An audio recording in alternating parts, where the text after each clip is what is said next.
Assalamualaikum warahmatullahi wabarakatuh. Ini video saya yang ketiga tentang evaluasi kritis saya terhadap DPD Partai Golkar Provinsi Sumatera Utara. Video yang kedua dan pertama saya rekam di kantor Kosgoro 57 Sumatera Utara. Nah, hari ini kebetulan saya masih di rumah. Setelah video yang ketiga ini, boleh jadi akan ada video-video berikutnya yang berkaitan tentang situasi Golkar Sumatera Utara. Baik cerita baiknya maupun cerita buruknya. Tapi saya kira cerita baiknya sangat sedikit lah. Sangat sedikit. Berdasarkan telaah saya di video yang pertama dan video yang kedua, saya jadi semakin paham kalau sampai hari ini DPD Partai Golkar Provinsi Sumatera Utara belum juga membentuk koordinator-koordinator daerah dan melaksanakan revitalisasi. Pembentukan Korda dan revitalisasi ini sebenarnya amanah rapat pleno DPD Partai Golkar, ya, rapat pleno kedua kalau saya tidak salah. Kemudian diperkuat lagi di Rapimda pertama bulan Mei 2017. Nah, ini diamanahkan kepada Ketua DPD Partai Golkar, Ngoge Sasetopu. Jadi Ngoge Sasetopu itu diberi amanah untuk menyusun Korda dan melakukan revitalisasi kepengurusan. Tapi sampai sekarang itu tidak dilakukan. Sudah setahun lebih Golkar Sumatera Utara ini tidak memiliki Korda. Jadi kami itu bekerja tidak berdasarkan Korda. Makanya yang mengurusi partai ini hanya beberapa orang, paling banyak 5-7 orang. Karena ya tidak ada Korda. Yang turun ke daerah-daerah hanya 5-7 orang aja. Kenapa ya tidak ada Korda? Nah, jadi saya semakin paham bahwa tertundanya penyusunan pembentukan Korda dan revitalisasi ini ya karena dihalang-halangi oleh orang-orang yang selama ini menikmati ketidakberdayaan Ngoge Sasetopu.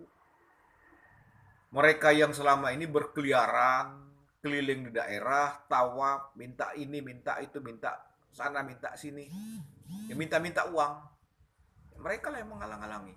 Kalau Korda ini terbentuk, ya peluang mereka untuk turun ke daerah itu kan terbatas. Karena sudah ada Korda-Kordanya.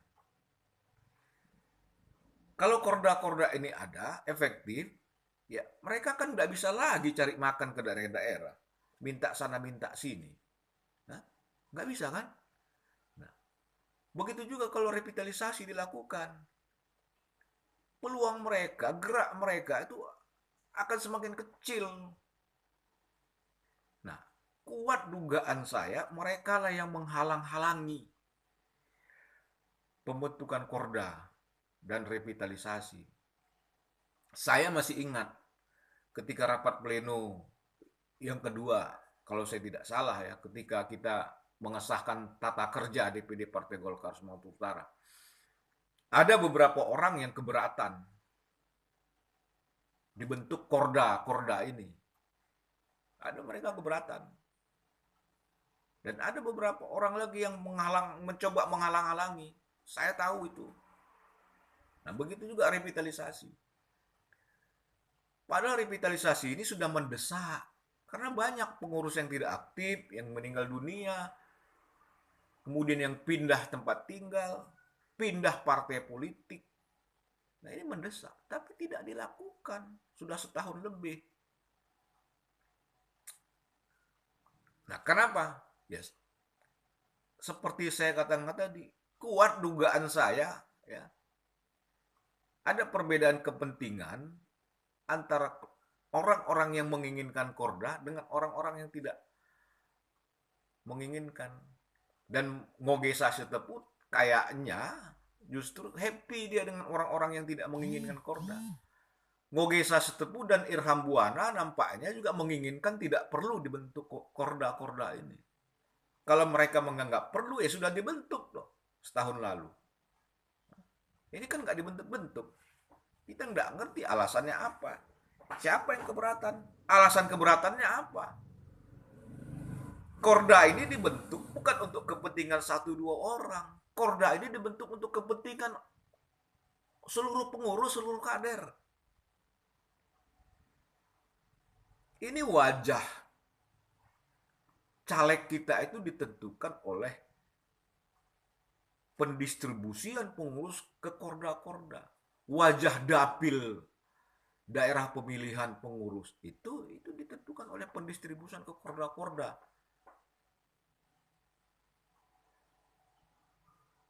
Saya sampai sekarang nggak ngerti, saya nggak tahu di mana korda saya, kemana saya mau bersosialisasi. Ratusan pengurus, 200 lebih pengurus Golkar Sumatera Utara yang sampai hari ini tidak tahu di mana kordanya. Mereka tidak punya korda, tidak tahu kemana mereka harus bersosialisasi. Mereka tidak tahu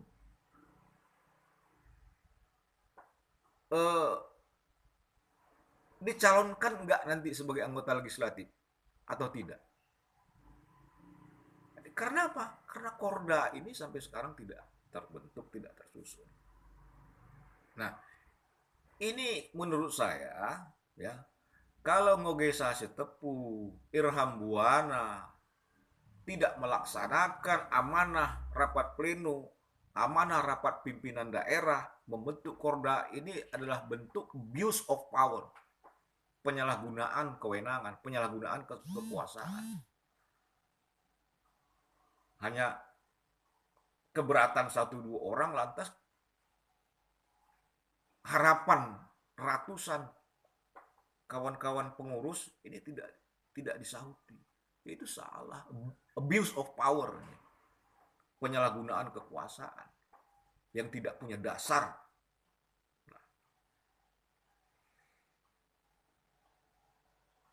Jadi bentuklah korda itu.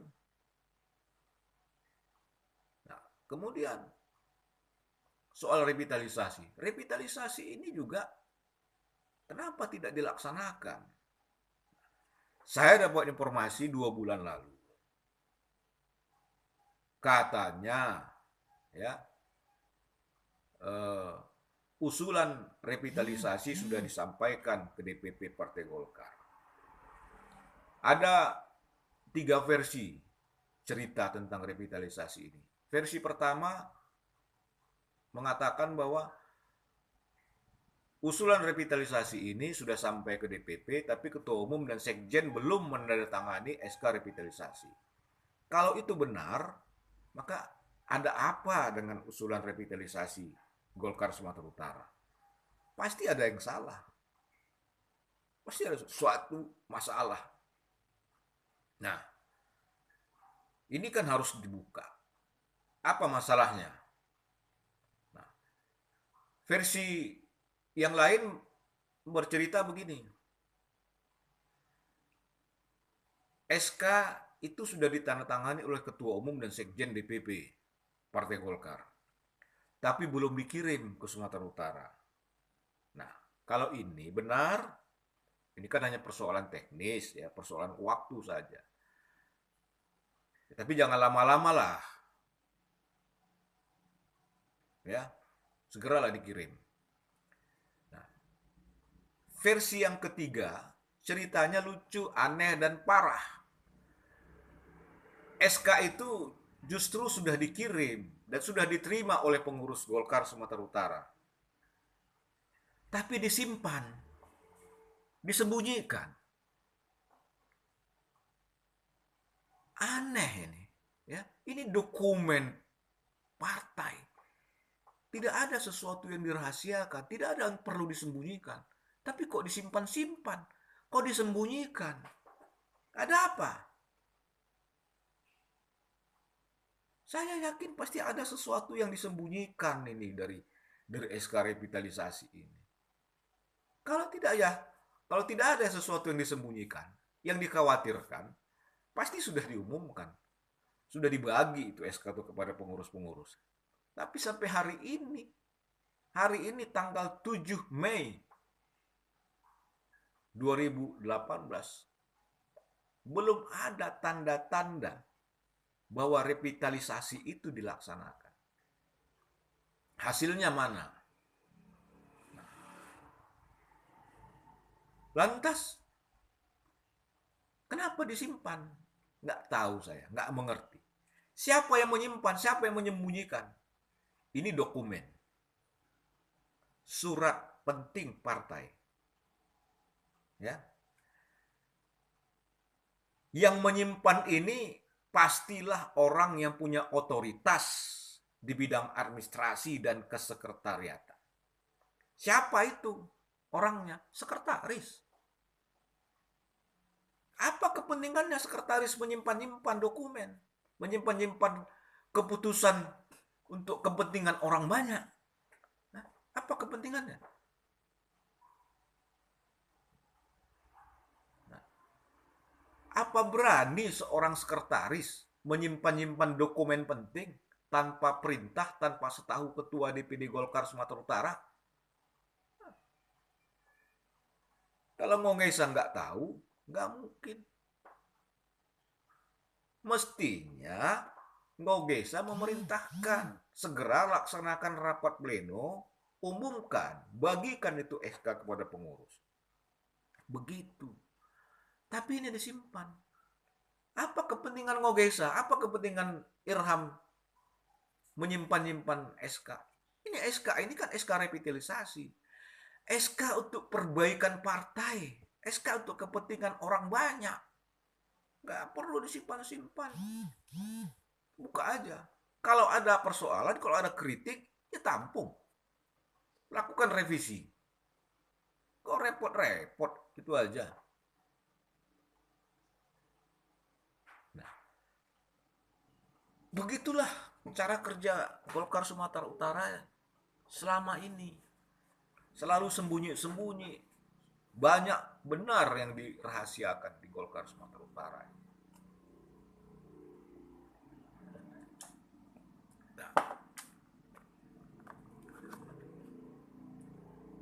Jadi beberapa keputusan, kebijakan itu memang diambil sendiri-sendiri. Saya nggak tahu ya apa Ngogesa tahu apa izin dari dia. Tetapi saya memeriksa dokumen-dokumen, surat-surat masuk lah khususnya. Ya. Ternyata surat-surat masuk ke Golkar Sumatera Utara ini tidak pernah didisposisi oleh Ngogesa Sutepu. Tidak pernah. Dan ini kesalahan administratif seorang ketua partai, ya, tidak pernah mendisposisi surat-surat masuk. Ini kesalahan administrasi. Makanya saya bilang tata kelola administrasi di Golkar Sumatera Utara ini buruk, nggak bagus. Jadi keputusan, langkah-langkah dan segala macam itu diambil suka-suka hati aja. Sama dengan pembentukan kepanitiaan, membuat kegiatan ini, kegiatan itu. Itu tanpa melalui prosedur, tanpa melalui rapat-rapat pengurus yang terbuka, rapat pleno, atau paling tidak rapat pengurus harian. Tidak dilakukan melalui rapat-rapat seperti itu. Makanya coba perhatikan. Ya. Surat keputusan pembentukan panitia misalnya, sebuah kegiatan. Konsideransinya itu salah satu konsiderannya adalah hasil rapat pengurus terbatas. Tanggal sekian. Nggak boleh seperti itu. Membuat kegiatan penting, membentuk panitia, itu harus melalui rapat pleno. Harus terbuka. Jangan sembunyi-sembunyi. Ya. Nggak ada yang perlu ditakutkan. Nggak ada yang perlu dikhawatirkan. di dalam rapat. Nah begitulah ya. Saya memang sangat khawatir ya menjelang pemilu legislatif ini, saya sangat khawatir ya. Kecenderungan penyalahgunaan kekuasaan di Golkar Sumatera Utara ini semakin besar. Ada hasil rapat pimpinan nasional tentang juklak, pedoman penyusunan caleg. Itu sampai sekarang tidak dibagikan kepada pengurus kabupaten kota. Disimpan. Untuk apa disimpan? Untuk apa disimpan? Saya tahu mekanismenya, tapi kawan-kawan lain yang jumlahnya 200 orang nggak tahu mekanismenya. Maksudnya apa itu tidak disosialisasikan, tidak dibagi? Hah? Mau diperjualbelikan? Mau memanfaatkan SK itu untuk jual beli nomor urut caleg? Mau memperjualbelikan dapil?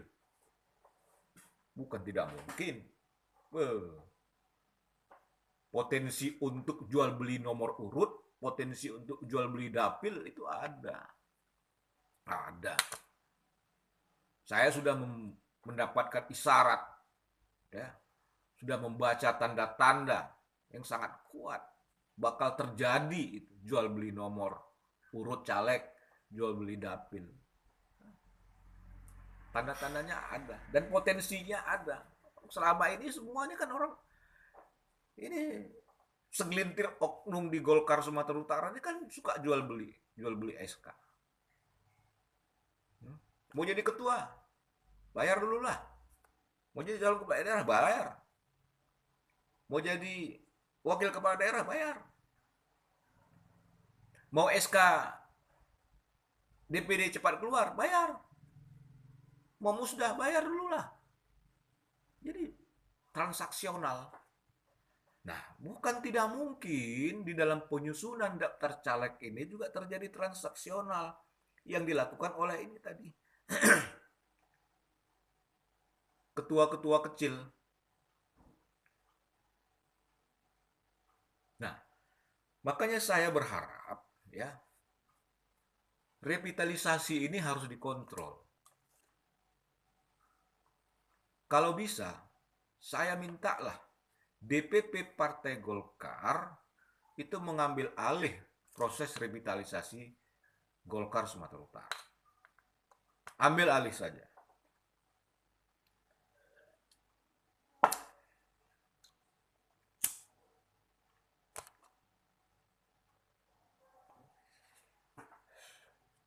Kalau DPP tidak mengambil alih, maka akan terjadi hal-hal yang pertama. Wajah Golkar Sumatera Utara ini tidak akan berubah. Tidak akan berubah. Perilaku politik oknum di Golkar Sumatera Utara ini akan semakin merajalela. Perilaku politik yang busuk dan kotor.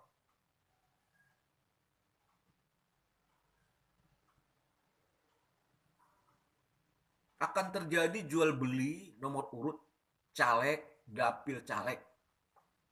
Akan terjadi. Kalau DPP tidak mengambil alih proses revitalisasi. Dan orang-orang yang selama ini keluyuran, berkeliaran ke daerah-daerah, minta sana, minta sini, prasana, prasini, ini harus disingkirkan. Harus disingkirkan.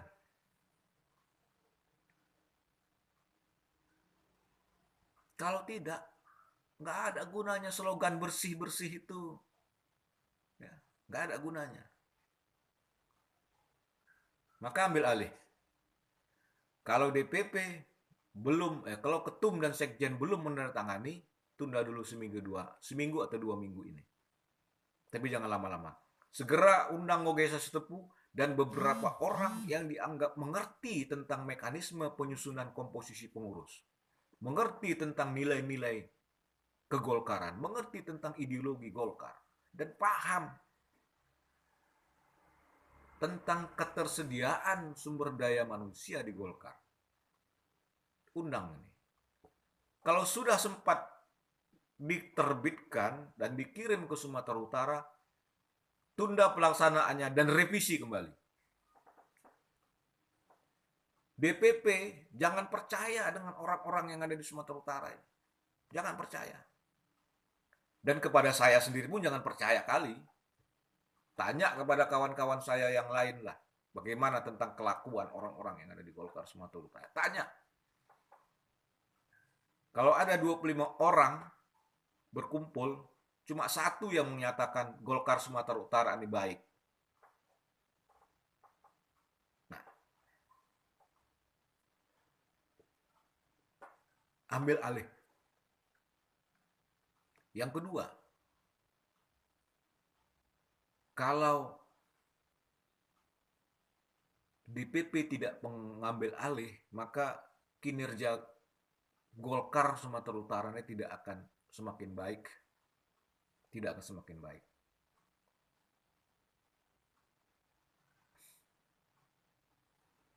Situasi Golkar di Sumatera Utara ini sudah pada posisi yang sangat buruk. Buruk. Sumatera Utara ini daerah besar. Terbesar di luar Jawa. Maka DPP harus merawat Golkar Sumatera Utara. DPP harus memelihara. DPP harus menyelamatkan Golkar Sumatera Utara sehingga pada saatnya Golkar Sumatera Utara ini akan menjadi penyumbang suara signifikan secara nasional. Nah, lakukanlah tindakan-tindakan organisatoris. Jangan percaya betul lah dengan orang-orang yang ada di Sumatera Utara ini. Gak bisa dipegang omongannya.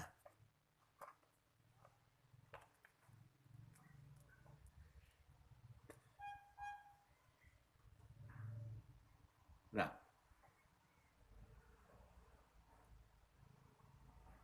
kecenderungan yang terjadi di Partai Golkar Sumatera Utara ini memang kecenderungannya abuse of power.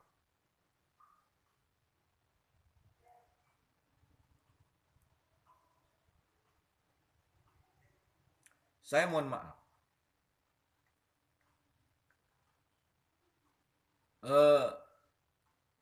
Kepada Ketua Umum DPP Partai Golkar. Ini harapan yang saya sampaikan kepada Ketua Umum dan pihak-pihak yang punya kompetensi di DPP Partai Golkar. Kepada Ngogesa Setepu juga saya punya harapan. Jangan Anda biarkan kondisi partai ini seperti sekarang. Bertindaklah. Bertindak. Anda harus tingkatkan nyali, keberanian, kewibawaan, dan ketegasan. Ngogesa Setepu ini tahu. Ada orang-orang di sekitarnya itu yang mengkhianati dia, yang minta sana, minta sini. Dia tahu. Dia tahu ada persoalan, ada masalah. Tapi dia membiarkannya. Nggak berani dia bertindak. Nggak berani dia menegur yang salah. Ini kan aneh. Kenapa Anda tidak berani? Jangan takut, jangan khawatir. Pasti saya dan kawan-kawan saya yang lain berada di belakang Anda. Percayalah sama saya. Ini orang-orang yang kerjanya minta sana minta sini. Kalau Anda tindak, ini nggak punya potensi melawan kok. Nggak punya potensi melawan. Cobalah. Banyak orang yang berada di belakang Anda, di depan Anda, membela Anda. Jangan ragu, jangan khawatir.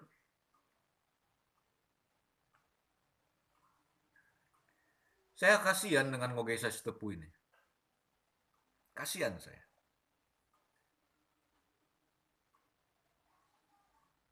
Ngogesa Setepu ini orang baik. Orang yang mau berkorban. Selama setahun lebih dia memimpin Golkar Sumatera Utara. Pengorbanannya cukup besar. Dia sudah mengeluarkan miliaran rupiah. Miliaran rupiah dia sudah infakkan uang untuk Golkar Sumatera Utara. Itu pengorbanan secara material. Pengorbanan non materi. Dia pertaruhkan jabatannya sebagai ketua Golkar Sumatera Utara. 2 periode dia menjadi ketua Golkar di Langkat, 2 periode dia menjadi bupati Langkat.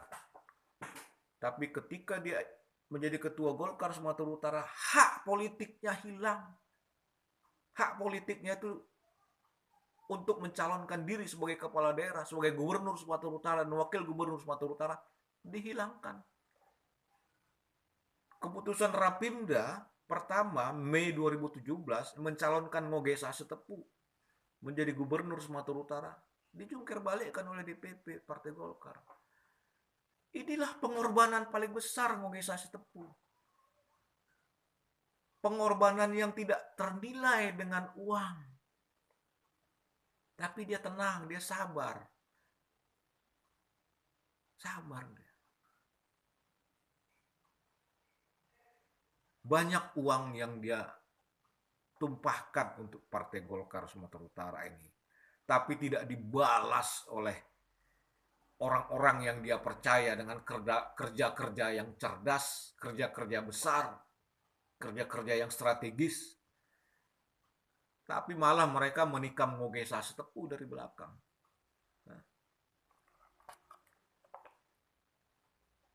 Zolim ini. Pengurus-pengurus Golkar di Sumatera Utara, 1-2 orang ini zolim kepada Ngogesa Sitepu. Tega mereka. Orang baik ya sudah menginfakkan uangnya cukup besar di Golkar, tapi ditikam dari belakang.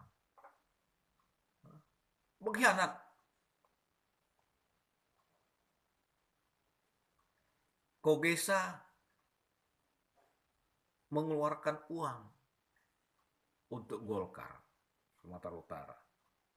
Ini orang-orang yang dipercayai keliling tawaf ke daerah-daerah, minta-minta uang. Minta sama ketua Golkar, minta sama calon-calon kepala daerah, calon-calon wakil kepala daerah, minta uang sama anggota-anggota DPRD, minta uang sama calon-calon ketua Golkar. Ngogesa yang menurunkan uang, orang nih yang mengutip sana kemarin untuk kepentingan diri sendiri. Inilah ketua-ketua kecil yang bersembunyi di balik tembok partai hanya untuk memenuhi syahwat pribadinya. Pengurus-pengurus yang berdiri di balik, yang bersembunyi di balik sosok Ngogesa Sitepu.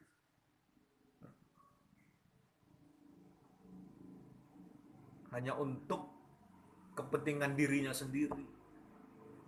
Mereka menjilat, mengumbang sana, mengumbang sini, jilat sana, jilat sini. Tapi Ngogesa Sitepu tidak sadar bahwa yang menjilat itu bisa menggigit. Dan ternyata sekarang mereka ini menggigit Ngogesa, mempermalukan Ngogesa, menikam Ngogesa dari belakang.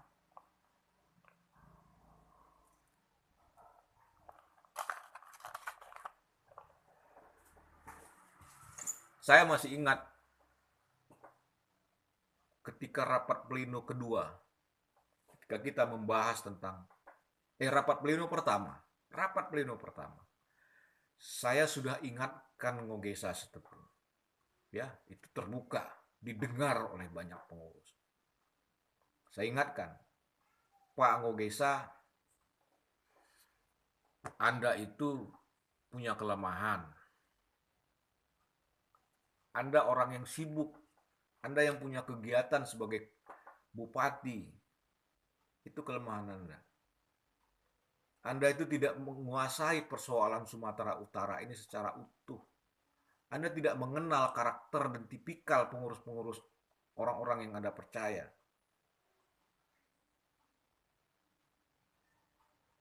Hati-hati. Hati-hati.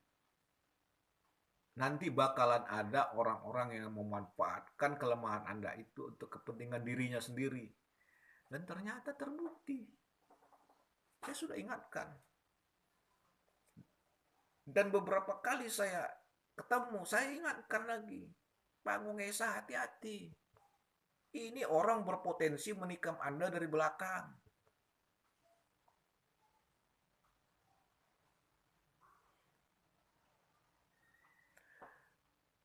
Eh, ini syukurlah ya terjadi munaslup. Ketua umum berganti dari Setia Novanto ke Erlangga Hartarto. Kalau masih Setia Novanto, Ketua Umum DPP Golkar, ya, yang jadi sekretaris Golkar Sumatera Utara sekarang itu bukan Irham. Bukan Irham Buana lagi. Udah berganti. Dan Ketua Golkar Sumatera Utara itu pasti akan sudah berganti juga. Nah, itu. Saya sudah kasih tahu, saya sudah ingatkan. Tapi masih juga dia percaya, masih juga dia biarkan ini orang berkeliaran ke sana kemari. Nah, saya tidak tahu wajah revitalisasi apakah ini orang ini masih juga masuk. Kalau masuk, ya gak ada perubahan lah. Capek. Ngogesa hanya apa namanya? Cuma bisa curhat ngomong.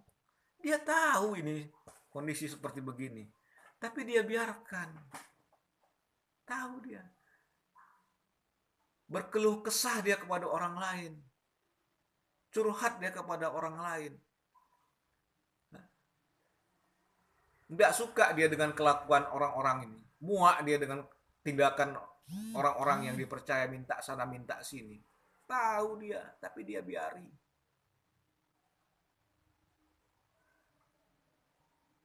Cerita dia sama saya. Cerita dia.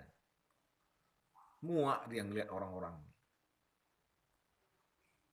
Tapi hanya cerita. Hanya berkeluh kesah. Hanya curhat. Si A, si B itu sudah dimarah-marahinya. Si A, si B itu begini-begini. Cuma curhat. Gak berani dia bertindak. Malah dibiarkan. Makanya saya heran.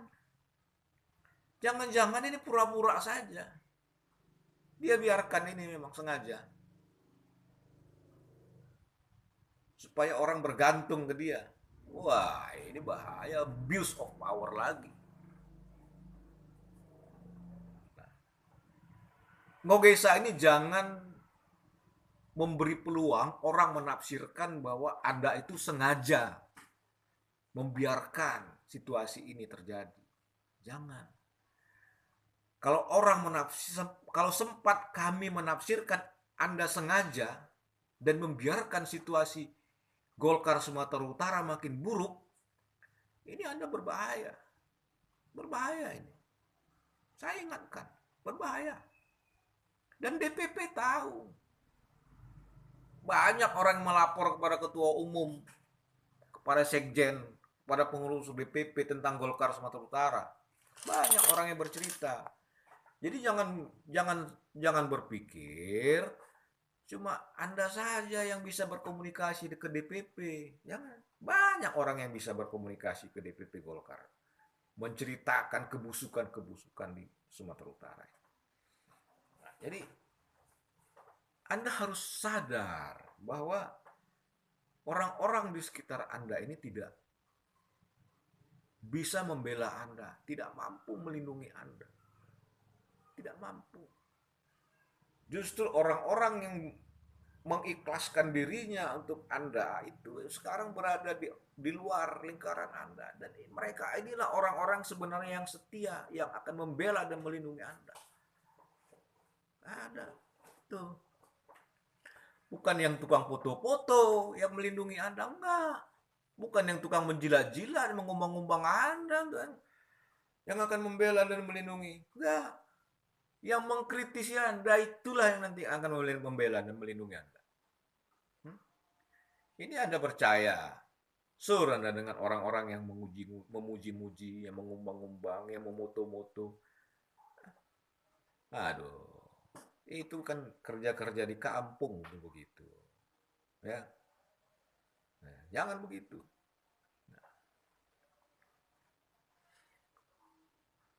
Terus terang sajalah, saya kesian dengan Mungesa Stepu ini. Kesian. Ini dari lubuk hati saya yang paling dalam. Kasihan saya. Apa yang dilakukannya selama ini tidak dihargai oleh orang-orang dia percaya dengan kerja-kerja besar, kerja-kerja cerdas. Uang yang dia curahkan itu seperti membuang garam ke tengah laut. Nggak ada rasa, nggak ada pengaruh, nggak ada dampak.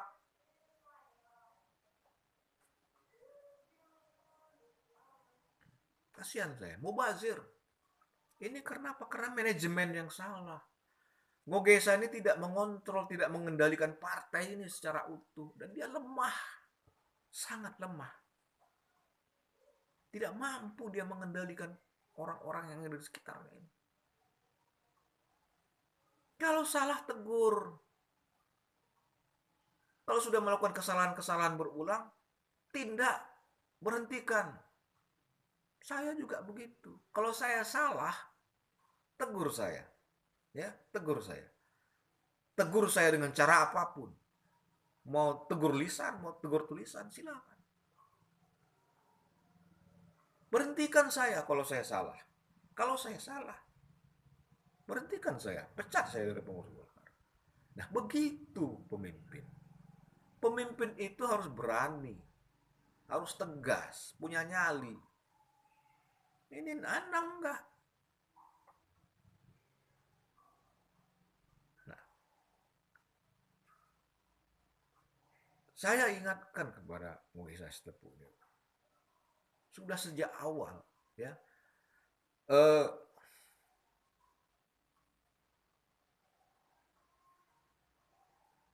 Sejak awal periode saya sudah menunjukkan kesetiaan dan loyalitas saya kepada Mugisa Stepu. Saya kasihkan masukan. Ketika pertama saya memimpin Kosgoro berdelegasi audiensi menghadap dia sebagai ketua Golkar, saya katakan Kosgoro akan berada di depan, di belakang, di samping, kiri dan kanan Anda. Saya bilang begitu. Ketika orang lain belum berbicara tentang pencalonan Ngogesa Sitepu sebagai gubernur Sumatera Utara, saya sudah mengambil inisiatif membuat rumah solidaritas Ngogesa Sitepu di kantor Kosgoro. Ini tanda apa?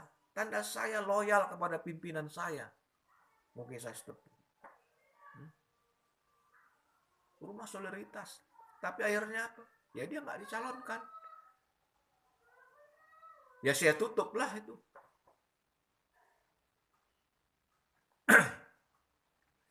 Ketika saya berpidato, ketika saya dilantik menjadi ketua Kosgoro 1957, bulan Maret 2017, saya berpidato. Pidato itu menegaskan posisi saya dan posisi Kosgoro di Golkar dan Ngogesa Sitepu. Saya katakan bahwa Ngogesa Sitepu itu adalah pilihan satu-satunya menjadi gubernur Sumatera Utara. Jangan coba-coba ada yang berkhianat. Jangan ada mengkhianati Ngogesa Sitepu. Jangan ada mengkhianati Partai Golkar. Jika ada yang berkhianat kepada Ngogesa, jika ada yang berkhianat kepada Partai Golkar, kalian akan berhadapan dengan saya, dengan Kosgoro 1957. Begitu komitmen saya. Tapi Ngogesa ya salah tafsir dengan tindakan-tindakan dan ucapan-ucapan saya. Salah tafsir dia. Saya ingin membela dia. Cara saya membela pemimpin itu ya begini. Cara saya membela Ngogesa Sitepu ya begini caranya. Memang sakit, pedas. kejam mungkin. Tapi beginilah cara saya menunjukkan loyalitas saya kepada partai, kepada Ngogesa Sutepu. Nah, jadi video ini saya buat, ya, pun dalam konteks bukan untuk menyudutkan, bukan untuk mendiskreditkan. Ini adalah karena cinta saya kepada Partai Golkar.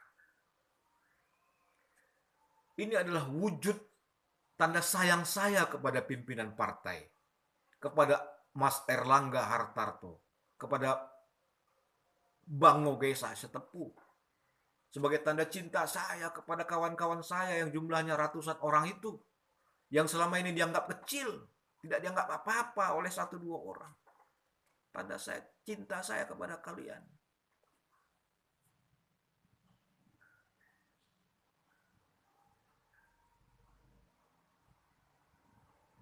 Ini sejujurnya, tulus dari hati saya yang paling dalam. Saya ingin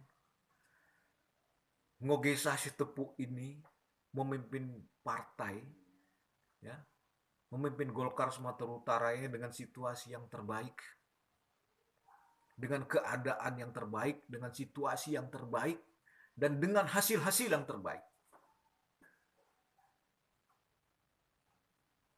Saya ingin Ngogesa Sutepu ini mengakhiri jabatannya sebagai Ketua Golkar Sumatera Utara dengan situasi yang terbaik, dengan hasil terbaik, dengan kinerja yang terbaik, dengan husnul khotimah. Itu aja keinginan saya. Terserah dia mau menerima, terserah. Mau nggak terima juga terserah. Terserah. Kalau di antara kalian juga keberatan dengan statement saya ini dan kalian kumpul lagi kalian, ya, merumuskan, menyatakan dan berkesimpulan saya ini kuman, silakan. Silakan.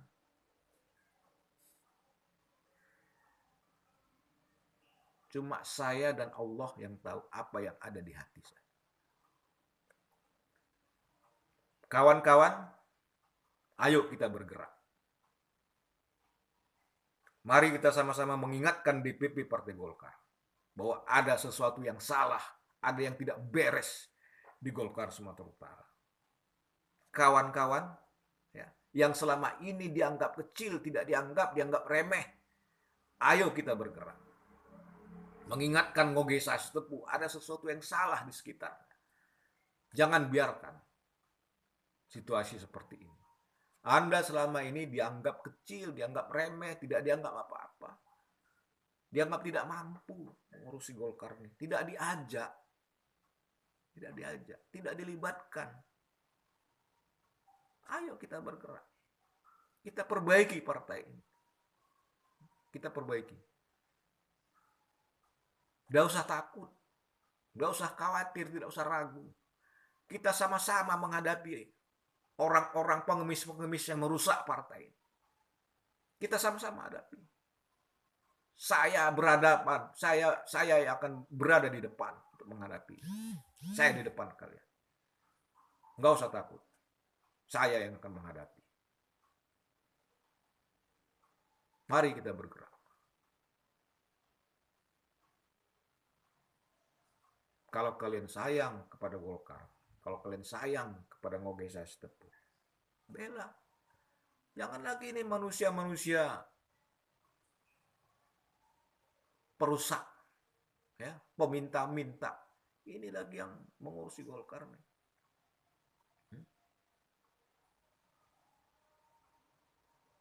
Ini mau caleg, mau proses pencalekan.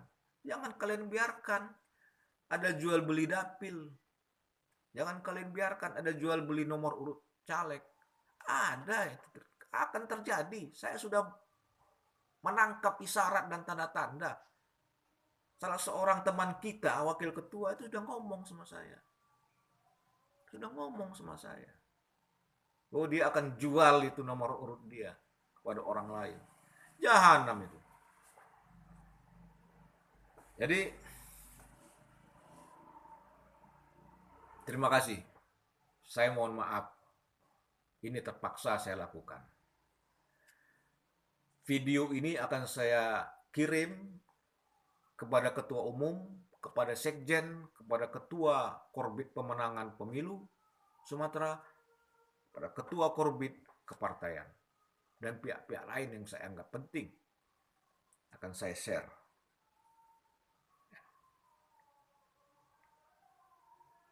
Ini tidak lain wujud cinta saya kepada Partai Golkar, wujud sayang saya kepada pimpinan partai kita, kepada Mas Erlangga Hartarto, dan kepada Bang Oge Sasitopo. Kita lihat apa yang terjadi ke depan. Jika karena tindakan saya ini, saya harus menghadapi konsekuensi terburuk, saya sudah siap. Sudah siap saya. Jangan kalian pikir saya tidak siap. Untuk menegakkan kebenaran dan keadilan, nyawa pun saya sudah pertaruhkan. Sudah saya pertaruhkan. Untuk menegakkan kebenaran dan keadilan di partai ini, saya sudah pertaruhkan nyawa saya. Ya. Tidak ada yang saya takuti kecuali Allah Subhanahu wa taala. Terima kasih. Saya Riza Fahrumi Tahir, Wakil Sekretaris DPD Partai Golkar Provinsi Sumatera Utara, Ketua Pimpinan Daerah Kolektif Kusgurus 1957 Provinsi Sumatera Utara. Mohon maaf, kepada Allah saya mohon ampun.